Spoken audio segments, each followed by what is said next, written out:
Welcome. On today's episode of the Royal Figures podcast show, we're going to be getting into the topic of conversation about Caitlin Clark. We have some breaking news from one of the Olympic committees, um, Jen Rizzotti. Jen Rizzotti. She had quoted, she was saying by quote, it was a missed opportunity for the women's Olympic teams to not put Caitlin Clark on that roster. She went on to say that it would be reason why she feels it's a missed opportunity because she feels it was an opportunity to grow the brand, to grow women's basketball. And I'm going to say this. I agree with her. I agree with her from several aspects. When you do have someone that is so polarizing and all the media coverage that she is getting her way, which is Caitlin Clark, it's hard for me to go against not picking her on the Olympic team. Some people have said that, you know what, she wasn't deserving of it. She has to wait her time. Let me tell you something. The WNBA, they are in the right now time frame. You have to capitalize. You cannot afford to wait a whole nother 4 years. When you have someone that's on a train like Caitlin Clark, you have to be able to capitalize on this immediately. And I feel it is a missed opportunity. And I've been on record, and I'm probably the only one that's saying this, but I feel that even Angel Reese, Camila Cardosa, they would have been great picks to put on that Olympic team. But, you know, at the very least, you put Caitlin Clark and Angel Reese on that team, you debunk the kind of racist vibes that you're getting that they want to, you know, put them against each other.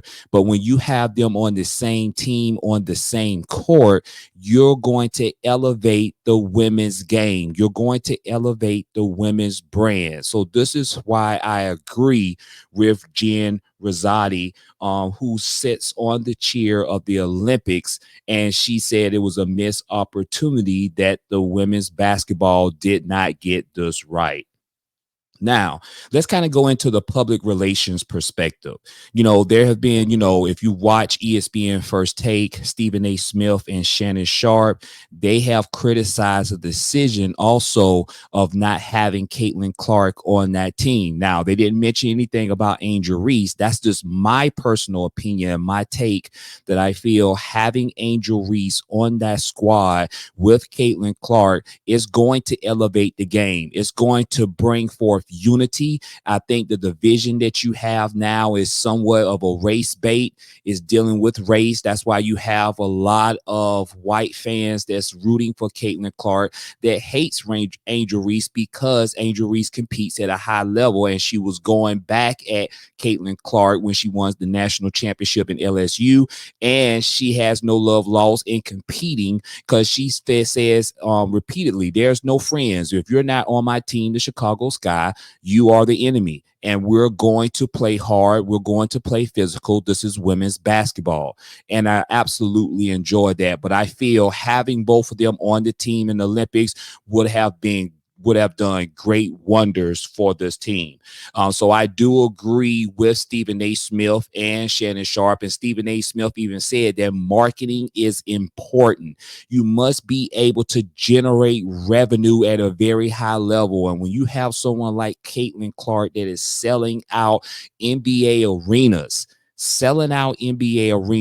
you want to make sure you're doing yourself a due diligence and a service to be able to generate revenue from that.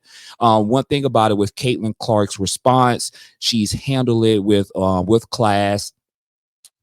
She's handled it with grace, and she's very optimistic for the next 4 years. Hopefully that she'll be able to join that team. But she is doing something that is very remarkable, and you can't do nothing but praise someone like Caitlin Clark for basically her skill set is unmatched. I've watched her play. Besides the turnovers, but you know, you expect someone like a rookie like that. She makes chances. She makes risks on the basketball court because she does actually get a lot of her players open and she passes the ball. So she does deserve a lot of credit that she's a willing passer and she's an awesome shooter. Of course, she needs to get more physical a little bit, get more stronger, play a little bit more better defense. But let's make no mistakes about it. This girl knows how to play the game of basketball. Now we're going to do a little comparative analysis, comparing Caitlin's situation with another other notable omissions in sports history and examining if marketing potential should play a role in team selection. Let me tell you this. I believe it does. Let me just give you for an example. Christian Laettner, when he was, yes, especially with the WNBA brand, what Caitlin Clark has been able to do in growing the W, it's not just to win gold, but it's to bring a lot of eyes and generate a lot of revenue from those viewerships. And with having Caitlin Clark on that team, you're going to accomplish just that. I do feel that it would have been even great to add Angel Reese on that team and even more size. Camila Cardoso is a problem. Camila Cardoso is about 6'7", 6'8". She blocks shots. She plays defense. She rebounds the ball. Having Camila Cardoso, having Angel Reese, and of course, having Caitlin Clark would do a great bit of good for this women's Olympic team.